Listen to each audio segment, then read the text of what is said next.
This is Jackets Debrief, a show about the Columbus Blue Jackets, the National Hockey League, and part of the Hockey Podcast Network.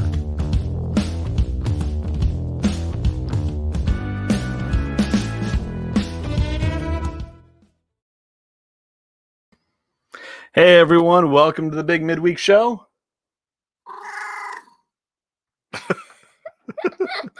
We're trying. No, that's it. No, we're doing one cat sound. One cat sound. Nope, that was it. One cat sound. We're on the air. We're on the air. It's live. This is live podcasting, kind of. Oh dear heavens, what are we doing with our lives? If you heard it, do you have comments? Yeah, people can do comments. They like the cat sound. If you heard cat sound, put it in the comments. There Tell we go. me if you heard it. All right, we like to. Oh my goodness. Well, everyone, welcome to the big midweek show here. We have got King Kong Cola for today, which I'm personally very excited about. But one thing, if it tastes like King Kong, we have got major problems on our hands. But one thing I am very excited to tell you about is our friends at DraftKings. Hey, with DraftKings, get online, fill out your fantasy roster for the night, make money, have fun. One of those two things will happen, or it could be like an average Jackets game this year and you'll just be sad. I don't know. You can't lose anything except for a few bucks. Have a good time. It's easy to play. Just pick one team per day. If you win, you survive. Oh, this is where are we at here? Oh, this is the brackets thing. Oh, hey, yeah, good. NCAA brackets are coming up. I'm looking forward to that. Tournaments here. You can pick a survival pool. What? College basketball survival pool. Wait, they're gonna make you survive in a pool? Yes, what you do. Good transition, kid. What you do is every day of the tournament, you pick one winner. If you lose, you're out. But if you win, you survive and go on to the next round and then pick another winner. Why don't you just put a deep pool out and then throw people in the pool and then they have to survive it? The kid is over here coming up with Hunger Games things here. This is terrible. I know what the Hunger Games is, but what's the Hunger Games? Okay, all right. And if that's not enough, check this out. You enter the free DraftKings $1 million survival pool. You can get a shot at winning $10,000 for every upset through the first two rounds of the tournament. It's easy. Just pick one team per day.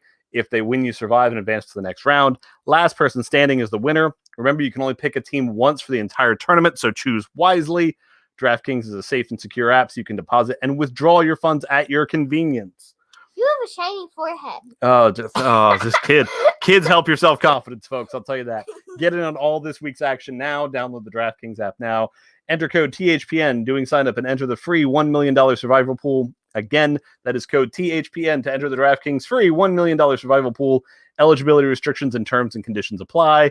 See DraftKings.com for details. What are you pointing at? THPN. Yes, that's us. What's that? That's the Hockey Podcast Network. That's what we're on.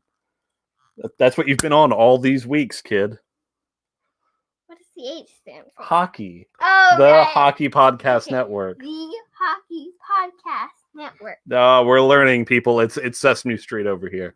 All right, we're going to have some King Kong Cola. It tastes like a monkey. That doesn't sound very good. It doesn't sound very It's good. so fizzy. It's not that bad. Take a drink.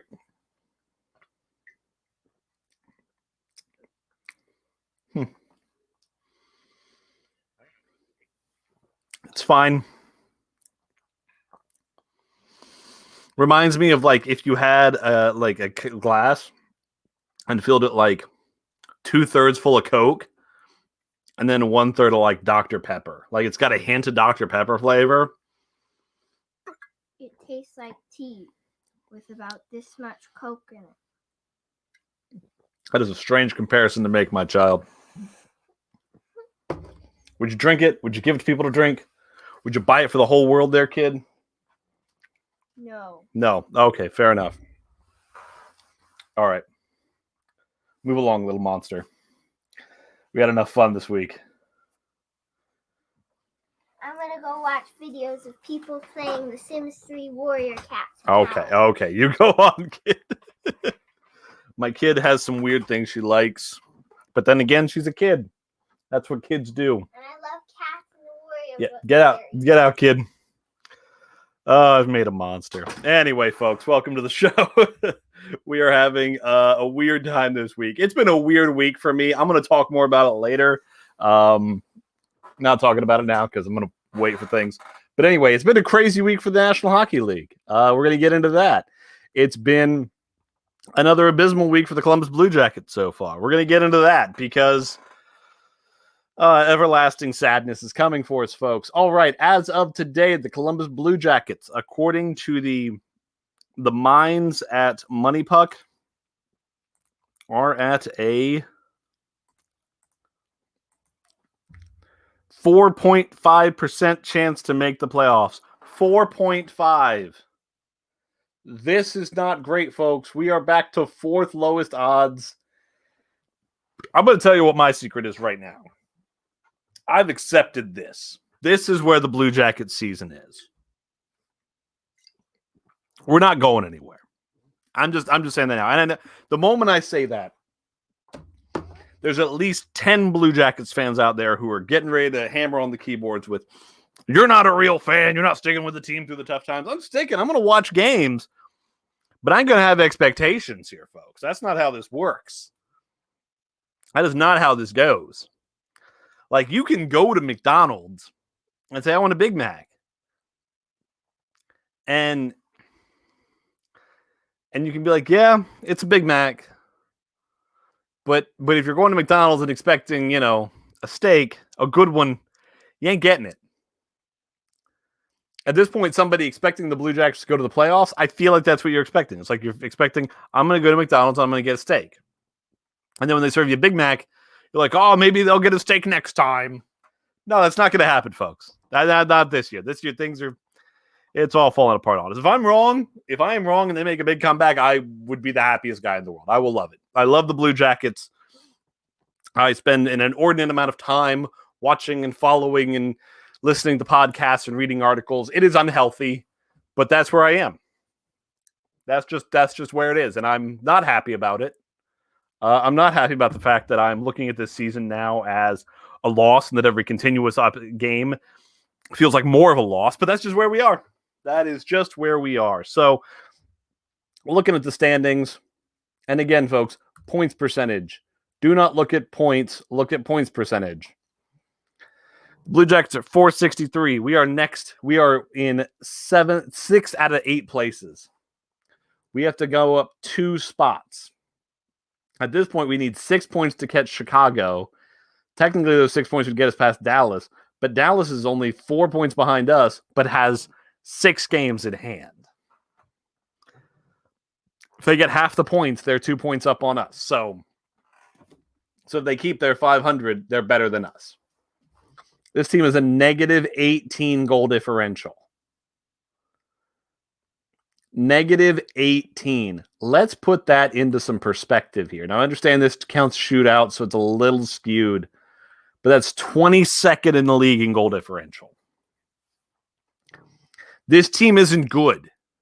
Or at least they're not playing good. And that's the thing about this season that is ultimately the most frustrating thing, I think, for all Blue Jackets fans. After last year, we had high expectations, and now we have what? What do we have? We traded a guy who was considered essentially to be a franchise centerpiece, and I had my conversation about that at the time. I understand why it had to happen, because when the guy wants out, you can't just force him to stay.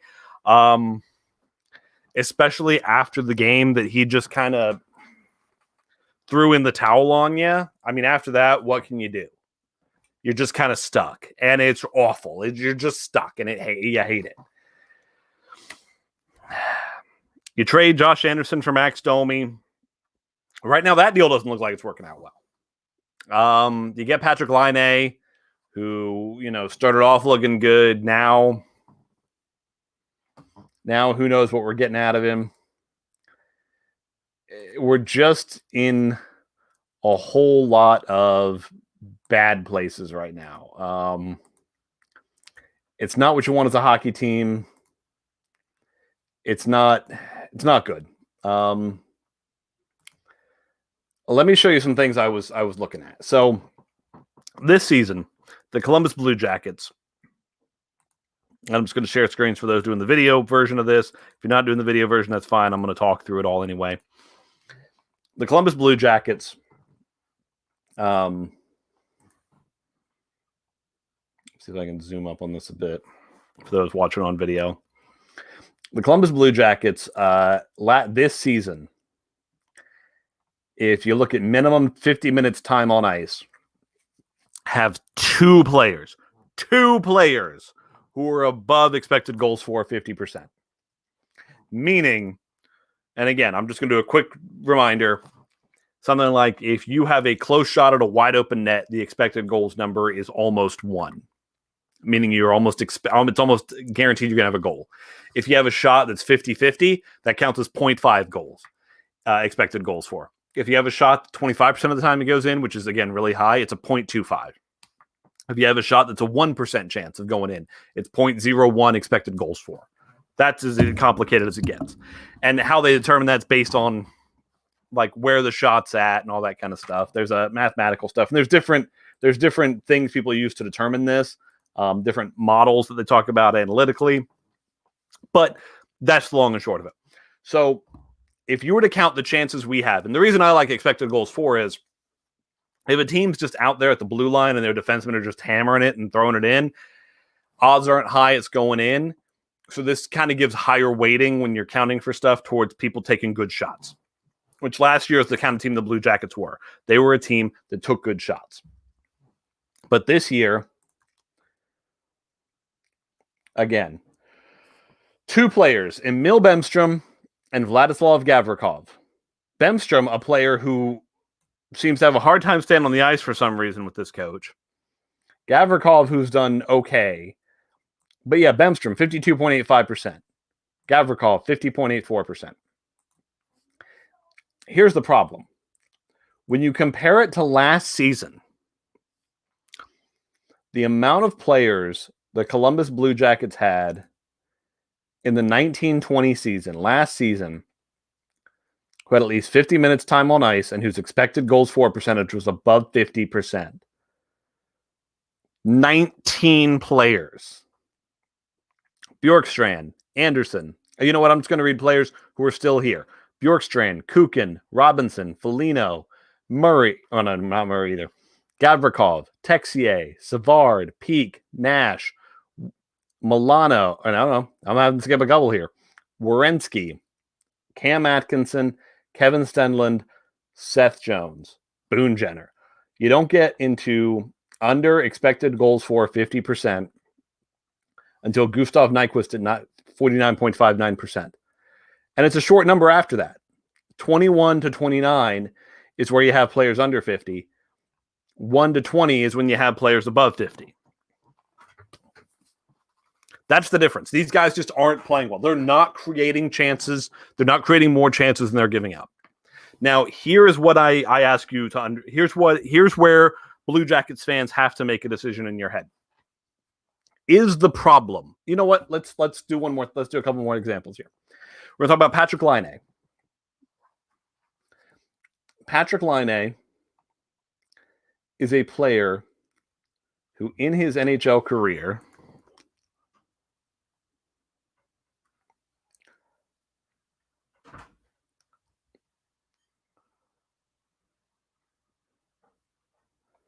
apologize for the wait here, folks. Just putting some things together.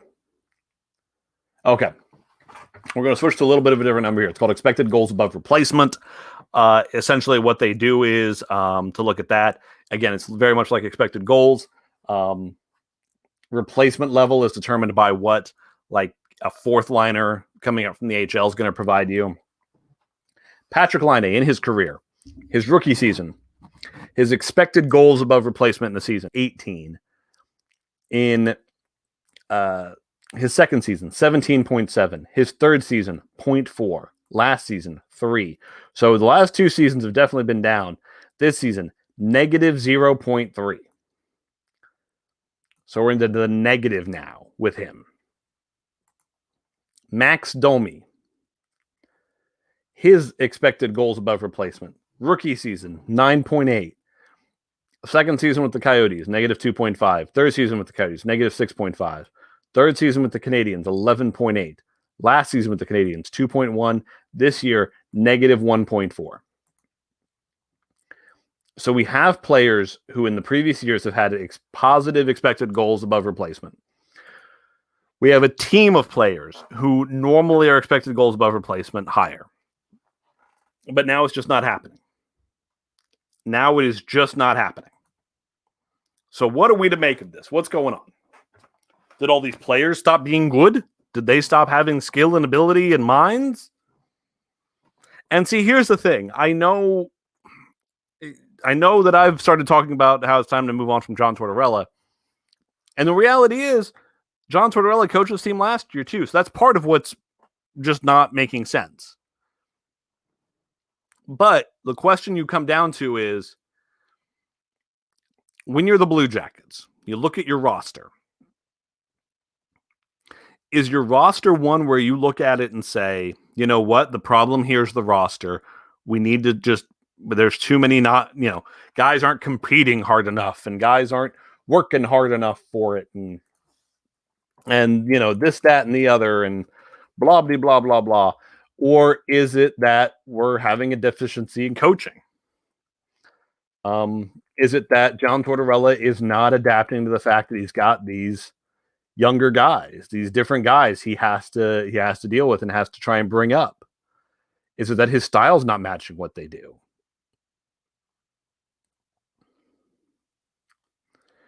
I mean, is that what it is? Who knows? I'm going to read this quote. It's from Aaron Portzline. It's John Tortorella talking about Jack Roslovic. If there's any curse words in them, I'm going to clean them up. It says not very safe for work, mildly not safe for work, but we'll see.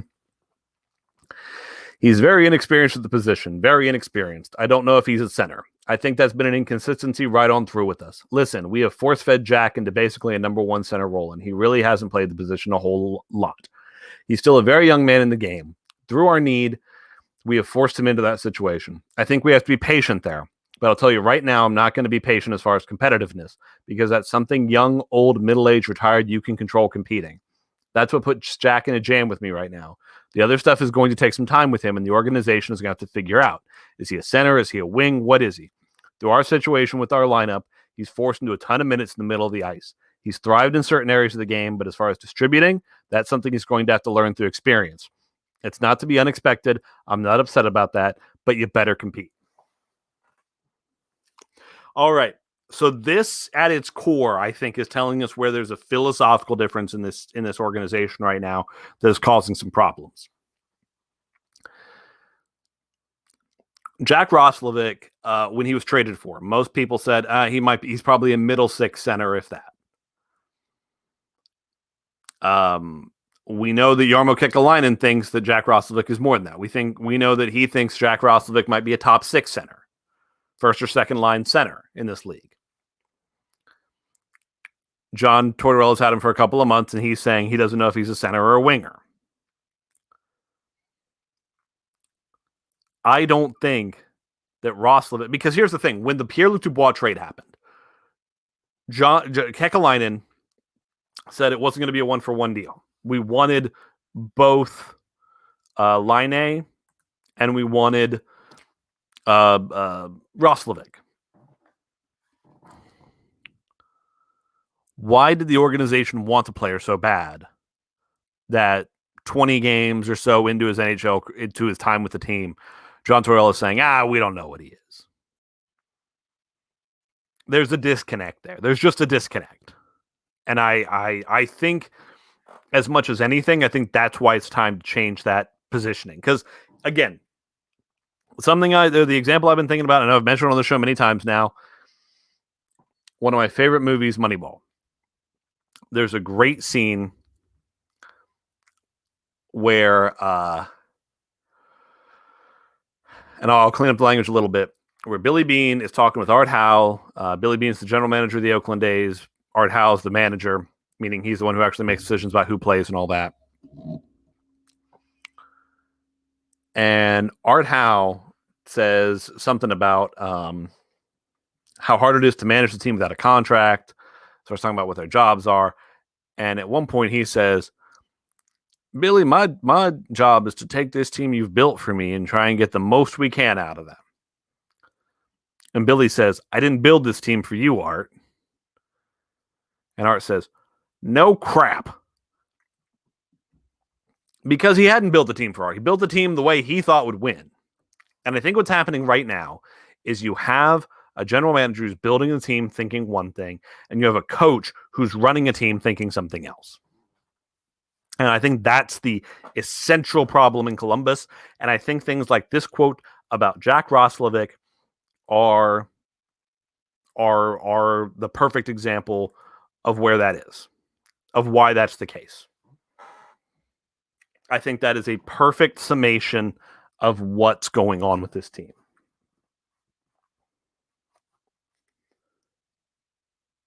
And that's, I mean, and the thing is, it's coaches like John Tortorella that are always talking about how players just don't compete hard enough. There's other coaches that never seem to talk about it. And maybe some people say, well, that's Tortorella being real. I guess. But I mean, it was the same coach always complaining about the same thing being his problem. I don't know. I think we're to the point where the fan base has lost faith in the coach. And I like John Tortorella. As a personality, I don't have a problem with him. You can go back and watch past episodes of this show, listen to past episodes of this show. And I've never been an anti-Tortorella guy. I've liked him. I just think the time has come. All right, a word from our friends of the Hockey Podcast Network, and we'll be right back.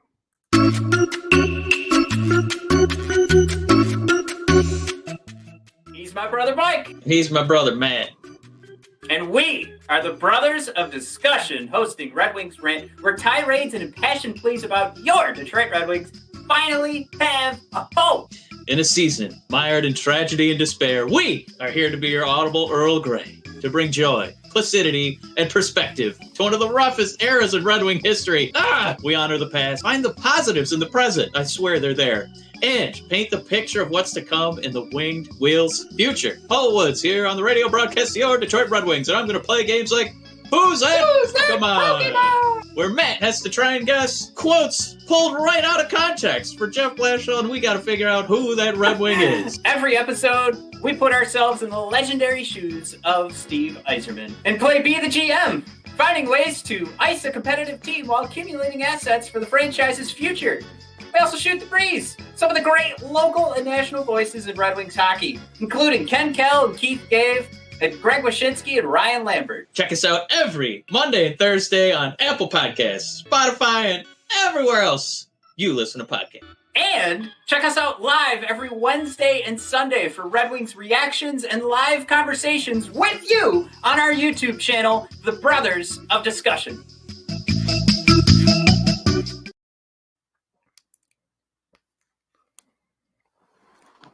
And now, talking about a story that I think broke in the last couple of days here.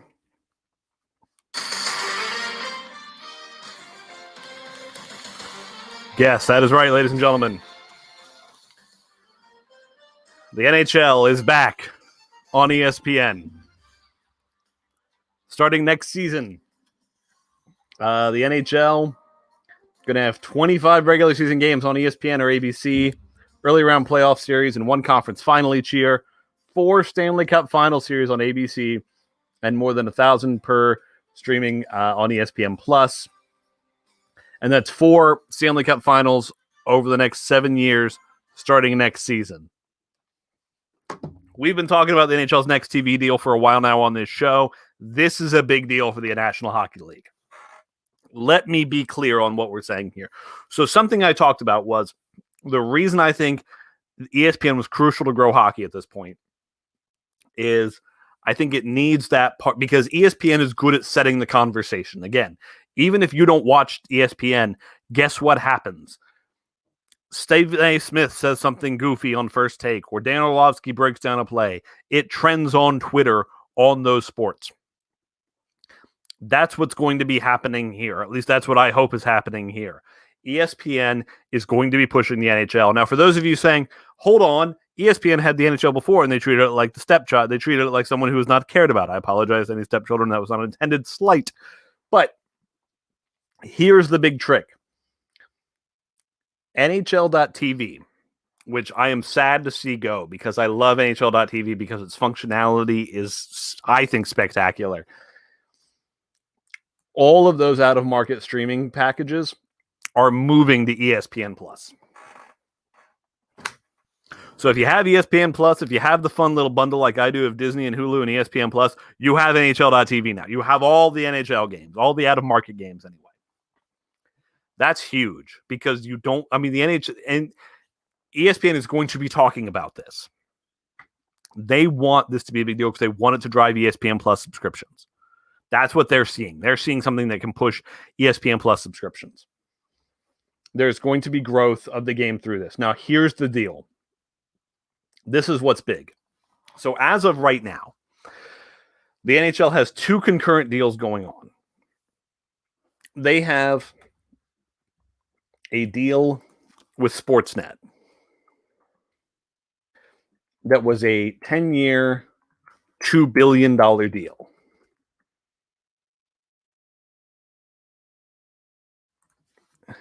So they get essentially $200 million a year from Sportsnet. Now, part of that is, I apologize, it was a $5.2 billion deal for 10 years. $5.2 billion for 12 years. I'm sorry, my number, I'm just all over the place today. Dear heavens, somebody save me. So, doing my quick phone math, because unlike what your teachers told you, in the future, everyone would be carrying a calculator with them. So every year, the NHL gets roughly $433 million Canadian at a national TV deal.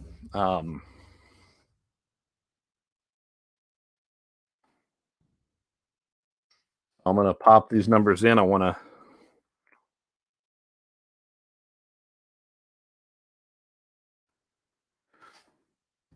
so that equates out to about $343 million a year, United States.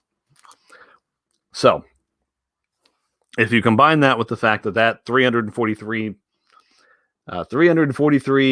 449, $233 plus the $200 million a year right now they get from the NBC deal. On their current package, the NHL is making $543 million a year in TV revenue, split between the 31 teams. That's roughly $17 million a year per team. So that's not bad. That's good money. It's solid. But here's the thing. Okay, so adding on to the current Canadian money, again, the $343 million a year. And again, that's subject to what the rates are there. Or that this new deal with ESPN is worth $400 million per year. So right now, the NHL is making $200 million per year on its US deal with NBC. And the idea is the ESPN deal is not all they're getting. This is part of their deal. They doubled it with this partial deal. So that's $400 million. That takes their annual TV contract to $743,449,000. If you divide that between the now 32 teams, that's $23 million. Now, here's the trick. I have a hard time believing. Now, maybe NBC says, wait, we're losing Stanley Cup final. Wait, we don't have all the playoff games. We're only giving you $200 million again. At that point, the NHL's TV deal is at $943,449,000 divided amongst the 32 teams, $29 million. So essentially, in this TV deal, the NHL is doubling their television revenue as far as national stuff goes. And I know some people have always said, "Oh, but they're losing NHL TV." I don't think that many people signed up for NHL TV. I don't think enough to make up hundreds of millions of dollars. Yeah, I just don't think there was that many. I'll be honest with you. But what's happening now? The NHL is getting close to their annual TV revenue, depending on the inflation, depending on Canadian money coming in and all that, and depending on if there is no increase, if they can just get NBC for another $200 million, which I think they probably can do. They take their annual TV revenue close to $1 billion. I honestly think there'll probably still some kind of increase coming from NBC because that's just what's happening with rights fees. The NHL is probably becoming $1 billion a year on TV revenue. The players should be ecstatic because this will help them climb out of the escrow hole faster, which they've built up over the COVID period. Because if you are unaware, in the collective bargaining agreement, there is a solution for the NHL to make sure they only pay 50% of revenue to players, and that is escrow. There are caps on escrow, but to offset the fact that the caps on escrow aren't enough to recover 50% for the owners, they're just not going to increase the salary cap until the owners have made their money back that they lost. This is going to be a big help to them. So, good job, NHL. I'm really happy because I can see a chance for the league to really grow through ESPN, especially with ESPN leveraging digital properties and ESPN Plus and all that good stuff. All right, so ending the show on a high note, which I feel is good. Again, Eyes of March, the Eyes of March show Sunday that I'm recording. I don't have great feelings about it, but I've made my peace.